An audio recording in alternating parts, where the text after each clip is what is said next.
Well, greetings once again, ladies and gentlemen of the interwebs.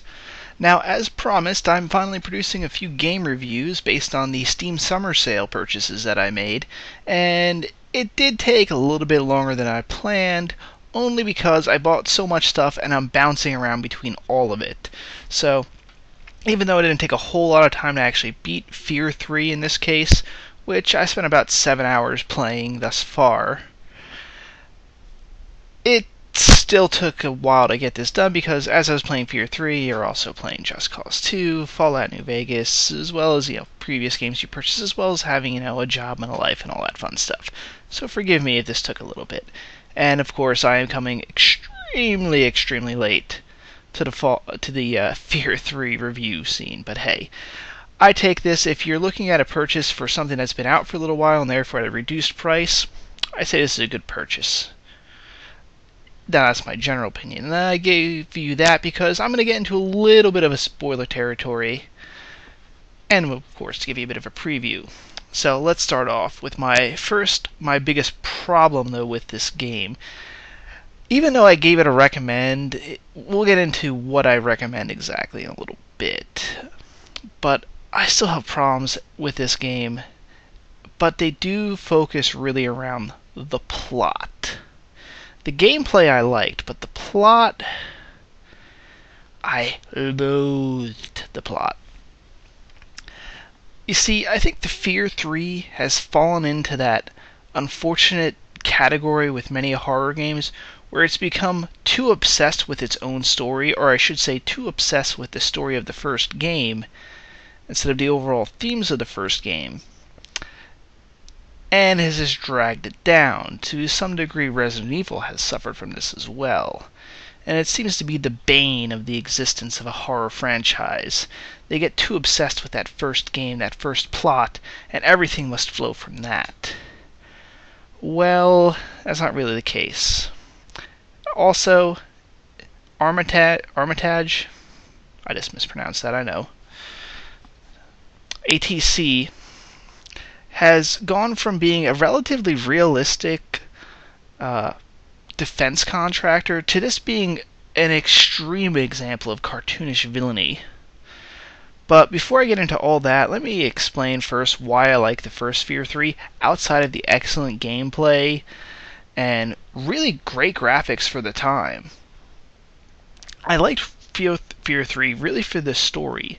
It was bringing an element of atmospheric horror to the mainstream, although a lot of the elements of horror that they had presented had been done in previous games. I myself had experienced some of the kind of walking down a corridor, having freaky stuff happen. I remember that from some segments of Doom 3, although f.e.a.r emphasized this much more, as well as having the freaky hallucinations, which for video games do a lot better for movies.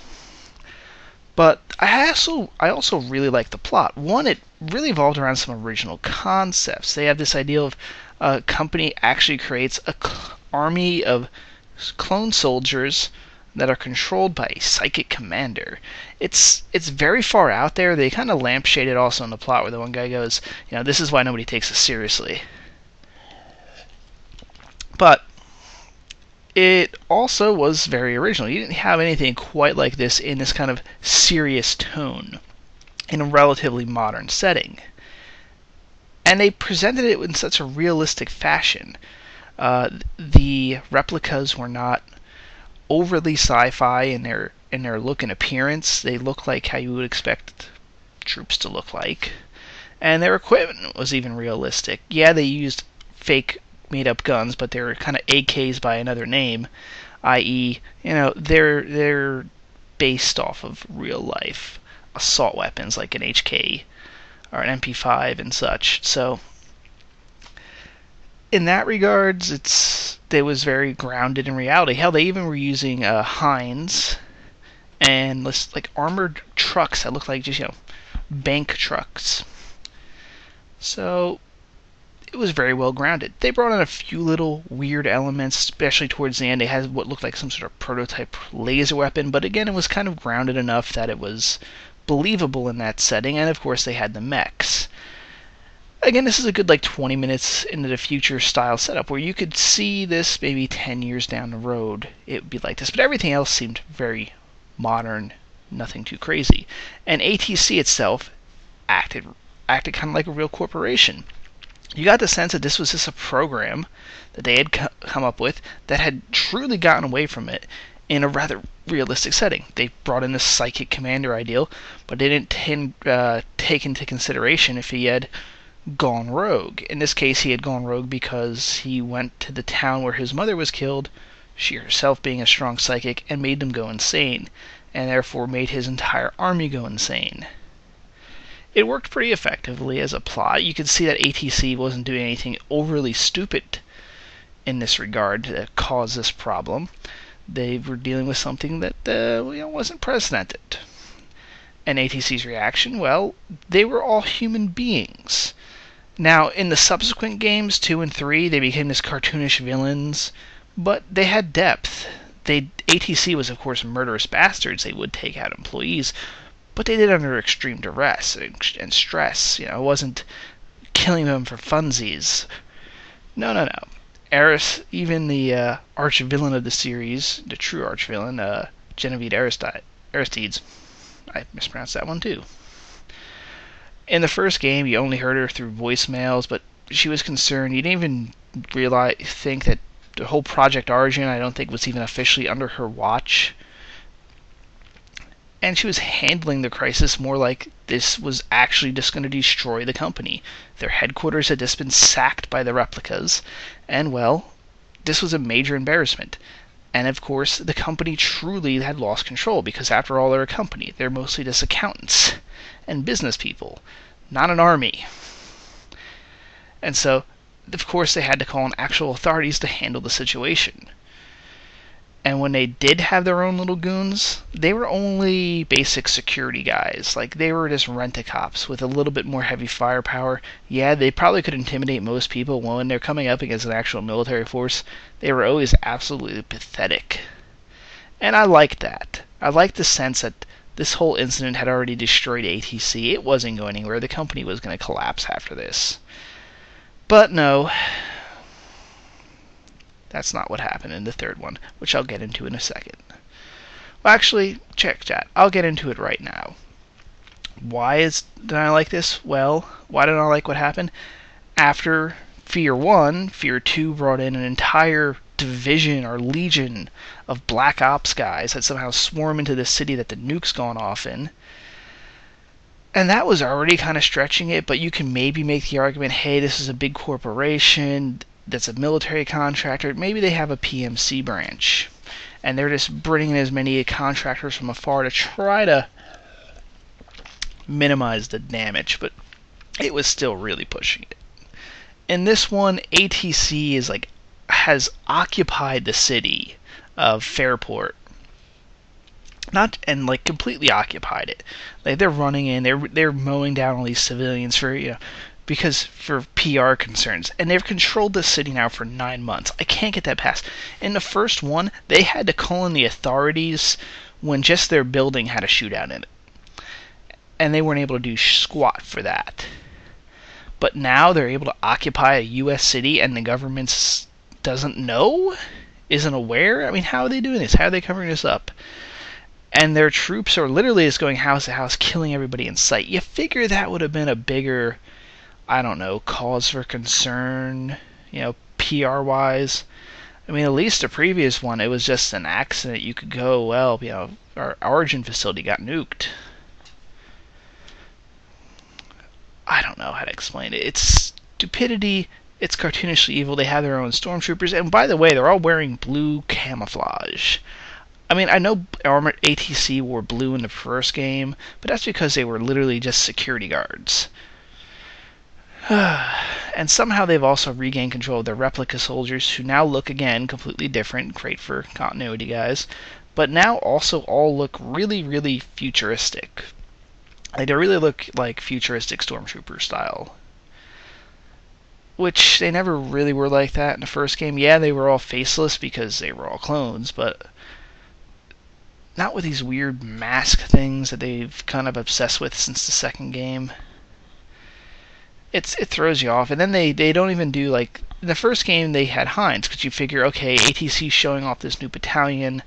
They can't really afford, if they're equipping this themselves, to sell to the military as like a demonstration force. They can't really probably afford like Apaches and stuff, but they can purchase some cheap Heinz. Those are pretty easy to acquire for a large multi-million or billion-dollar company. In this one, they've got legions of helicopters. Like these guys probably have more helicopters than the entire Chinese Air Force, because they lose them left and right. And they're not even like based on an actual helicopter. They made up their own futuristic looking helicopters. And when I say these things like drop from the sky constantly, they are flying over Fairpoint as almost having these contractions that knock them out of the sky, and these happen like every 5 minutes. What pilot is still going into this area? Fly there. Well, we've just lost the previous 12 choppers. And the previous 12 choppers before that, the previous 12 choppers. Why are you still flying stuff there? You're just losing. I mean, they're probably losing hundreds of millions of dollars in just plain aircraft. I can salvage your company right there. Stop flying helicopters where there's constantly EMPs blowing up. What pilots are willing to just continue to fly? Dude, quit. After you've pretty much seen your 100 fellow pilots just die within the past 24 hours. Not only that, ATC is apparently running around operating a prison and occupying a small South American nation. Literally occupying it, like going through, shooting up civilians. Like, why are they here? Were they called in? Were they hired? Did they just controlling it for funsies? What? And why did you bring them down to South America? Okay, I know there's an argument that ATC brought the point man down there so he'd be away from Alma. But, that brings me another thing. This one was also a little too futuristic. Like, there was a bit of a futuristic underpinning with the previous ones. Like, it was, what we would call the TV tropes would label 20 minutes into the future, where there's just a little bit of new technology, enough for you to bring in those elements, but everything else is pretty much the same. Here, they just have gone too far. The mechs are crazier. The choppers are set up. They've got what was that? Just the guns are now this crazy futuristic style weapons. They've got some like holographic technology. It's just overall way too now futuristic. Oh, I almost forgot. Yeah, at some point they had these weird flying pod things that they're using to transport that just really look like they're out of a true like space opera setting. You're like, what the fuck is this thing? They're using it to fly around. Why can't you just go into a chopper? I am perplexed by this. It's just disjointing for what's supposed to be a modern set shooter, or relatively modern set shooter. They needed to tune down the futuristic levels a bit, because then it just becomes a generic sci-fi setting. Which brings me, I bring up these complaints, but how would you fix it? One, you could have really fixed everything by, again, just not making a cartoonishly villainous corporation. You could have done, if you were going to stick with the overall plot of the game series, why don't you just make these guys a National Guard force, the guys that are controlling the city, and that the f.e.a.r has basically been labeled rogue or whatever, and these are just government troops. I could have maybe bought that to a degree, that this is now a government operation. ATC has been wiped out. They couldn't salvage that. The city has been wiped out. How was most of the city still standing? A nuke went off in the damn thing. It looks like there was no damage done to it. That's another thing. But, you could have just said, this is a government, these troops are Black Ops troops, they've taken, if you wanted to throw the replicas in there, the government acquired the replicas and are using them now. It would have worked fine. You wouldn't have brought up these issues. You can see the government didn't cause this mess, but they're trying to fix it in the best manner that they can think of, which is, almost causing people to turn into, like, these zombie-like people, these cultists. Okay, well, of course, now the government's going to have to take these guys out, because they seem like zombies, so, the government, maybe they don't understand the psychic element, but they know these people are gone. we got to put them down. We're trying to contain this situation. It's really it's amazing how this changing that from being ATCs doing that to the government makes it a hell of a lot more sense that they're able to accomplish these tasks. Like I said, they even brought up an element of a senator who was involved in this and wanted the kind of the Project Origin technology.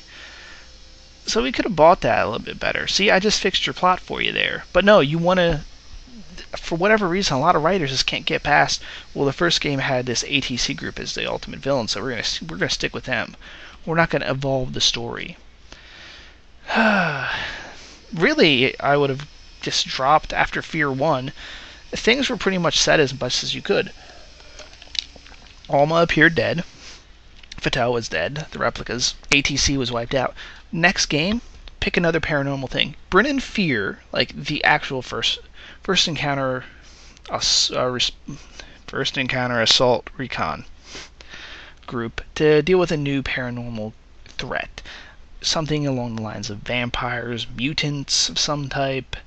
Hell, if you wanted to go with more of like a ghost element, which they kind of did with f.e.a.r 2, they could have just, had a, here's the setting. Here's what I would have done with f.e.a.r 2. Some country, some former Soviet country uncovers old experiments that they did with ghosts, and now these like ghostly elements have taken over an old research facility, and f.e.a.r has learned some information about this, so they want to send in the point man, best operatives to figure out what's going on. There you go. It's a different element. It can bring the horror. It works great. But all what I've talked about thus far has just been the plot, and there are a lot of gamers who could care less about the plot, and I understand that. I am one of those guys that I play the video games to get immersed into the story, into the world. So for me, plot is extremely important. But not everyone's like that. So how is the gameplay? And I played this primarily as a single player, and that might be a bit of a problem because this is a heavily co-op focused game, which is really weird because f.e.a.r has always kind of been a single player centric franchise, and all of a sudden they want to go co-op, which ruins the core element of f.e.a.r, and I'll get into that in a second. But the co-op is great if you have a friend with the game. If you don't, you're going to be stuck playing through this single player, in which case the campaign becomes harder and much more annoying because there's a lot of the stages were set up for you to have a co-op friend. And Mike, I will point this out. The co-op is actually done quite well in that you have the point man, but f.e.a.r, when you play him, is incredibly different. He doesn't shoot a gun, he possesses people or throws them around and such. Well, I guess he shoots a gun as he possesses people, but it's a very different gameplay style. So for doing things very differently, it works out quite well. It is well designed in that regards. But if you don't have a friend to play with, the campaign becomes kind of BS to play through. There's some segments that are just, you've got to find one particular spot on a map in order to beat a boss. I remember there was one mech he had this BS like mortar system, and it took me so long to just find one spot on the map that he couldn't easily shoot at me, and that had head cover, so he couldn't hit me with the mortars. And after that, I was able to beat him no problem. I haven't done a second playthrough, so maybe it's easier on the second playthrough. I don't know. But another good thing I also must say about the multiplayer is they do have this as a bit of a competition. Even though you have to work together, the end, how the plot is resolved, is based on the points you get as you play through the game. So the more people you kill, the more stuff you find, the psychic links you obtain, other things that you do, certain style kills and all that, add up with points, and then at the end of the game, you and the point man and f.e.a.r kind of battle each other over who will get to control the new child that Alma has birthed. And instead of actually playing through that, what they do is they have it runs through cinematic, and it starts to show like the point scores, who's got what, who scored more than the other, and based on those scores is the ending you get, which is kind of a cool idea actually, because it makes the co-op a bit of a competitive play. What was I going to? However, with that said, with the multiplayer and co-op, a horror game is horrible to put co-op into, or multiplayer, because multiplayer ruins co-op. Or sorry, multiplayer ruins the horror element. You're talking with your buddy over other issues, things. It just ruins the immersion, and horror relies on you getting immersed into the atmosphere in order for you to fear the fear. So there's weird little moments where you're having, like, you see a door moving, like, oh shit, what the fuck was that? It gets ruined in multiplayer because your buddy's talking in your ear, you're talking back to him, and you kind of miss a lot of that stuff, and you don't feel as isolated and scared.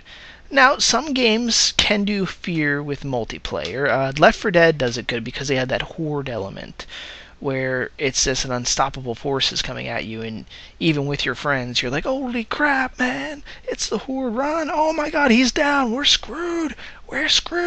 Like, there's that element, which is pretty good, well done in Left 4 Dead. But for this style of game, multiplayer ruins it. And I was about to say, how the boss ended, or how you end with these points. There is an end boss, but it's a very disappointing boss fight. I mean, this hasn't ever been a game that, or a series that really needed a boss battle. But they put you fighting this giant psychic projection of your grandfather, which I'm going to get into that in 1 second. Because there's something I got to talk about with that too that was plot related. But it's just a shoot the big Johnny glowing spot on him after you go through a scene where you kind of relive your childhood and you kind of fight the monster in certain segments. Where he just kind of shooting with your regular guns. Here you're in this psychic projection, and it's a giant version of him, and you just got to shoot the bright spots on him. And occasionally some replicas will form for some reason. I'm not sure what. Well, they form so you can reload your ammo. Here, have these easily dispatched minions so you can reload your gun. Yeah, just have an infinite ammo case behind you and spawn some sort of other psychic projection. That would have been much better. But it kind of comes out of nowhere. You weren't expecting to have this fight, and then after like the first time you see it, like, oh shit, it's the boss. This is the boss battle. I'm at the end of the game.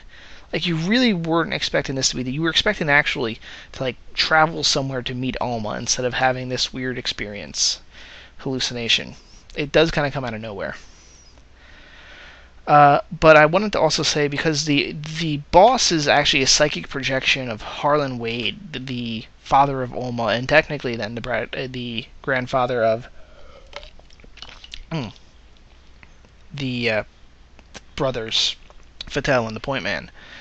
But his character is way different. Like, in the first game, it was kind of implied that he might have been a bit neglectful, getting too obsessed with Alma's abilities and treating her more as a research subject than a daughter. But it was never implied that he was a batshit evil person. He felt really, really sorry for what he had done, and he even apparently had treated his second daughter very well, to the point that she was very loyal and concerned with his well-being.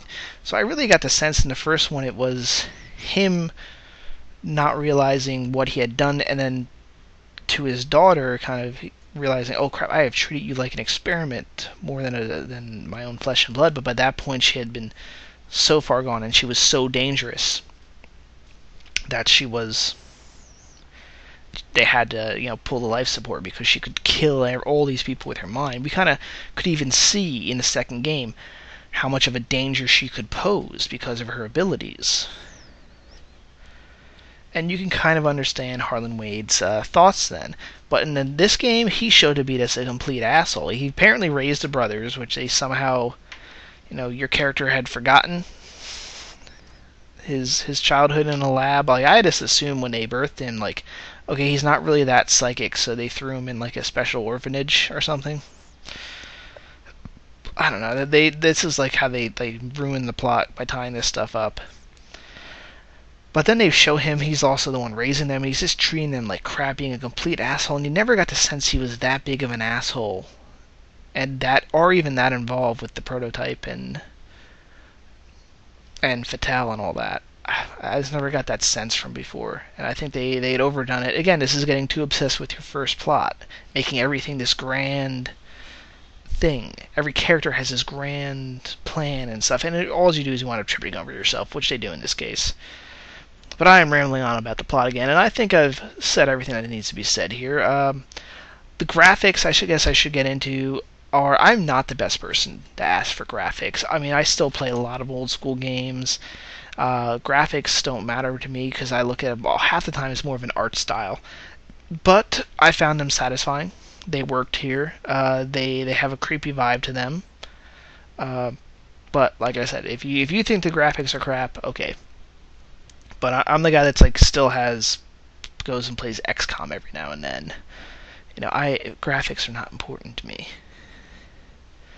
I sometimes even think older graphics look better than newer graphics, just because of the style they reflect. And sometimes they force you to do stuff in a more simplistic manner, and sometimes it's better to just have a simplistic design than doing something overly complicated. But I digress. So, in the end, do I recommend this? Yes, but as I said before, I was going to get into this. I recommend this if you purchase it in the same way I did. I purchased it on the Steam sale for about $5. So for a $5 game, this is great. You know, you don't feel ripped off at all. If this had been if I purchased this new for 50, 60 bucks, I don't think I would be giving a very positive review on it right now.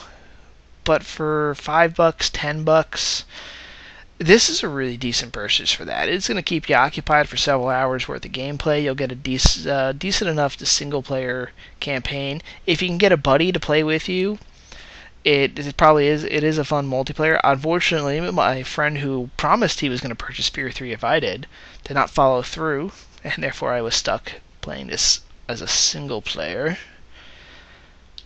But hey, if you and a buddy have, you want to purchase something for a co-op campaign real cheap, see if this is on sale. If it is, it's a recommend. $20, I'm more hesitant. If you're a fan of the first ones, well, then you probably already have f.e.a.r 3. If you're just getting into the franchise, well, it's still worth a look. Now, that's it for now. I'll be signing off. I don't know which next game I'm going to review. I know I still have to review the Mount & Blade series. I was going to start playing through Splinter Cell, but since Uplay has that issue that it's currently having that can be exploited, if you don't know about it, I suggest you look it up right now. Although, check the date on this video. If this video, by the point you're listening to, is old, then probably not worth checking that out. I would hope they fix it by then, but I'm waiting until I'm confident that they fix any possible security leaks on the Uplay network before I decide to play Splinter Cell Conviction. Probably hear something on Just Cause 2 soon, but Just Cause is one of those games I can get easily distracted on from actually finishing and just going, yeah, story mission, that's all fun and dandy, but I want to fly a jet underneath bridges while I'm firing missiles at the next bridge and see if I can blow them up. Yeah, that's why Just Cause is great. But that is for something else. That is for another video. Enjoy this one. Thanks for tuning in. If you enjoyed it, please subscribe. If you have different opinions or even the same opinions on f.e.a.r 3, please leave a comment below. We always appreciate feedback. I mean, who's this we I just referred to? I'm the only person running this site. Or not even a site, it's a channel on YouTube. Sayonara.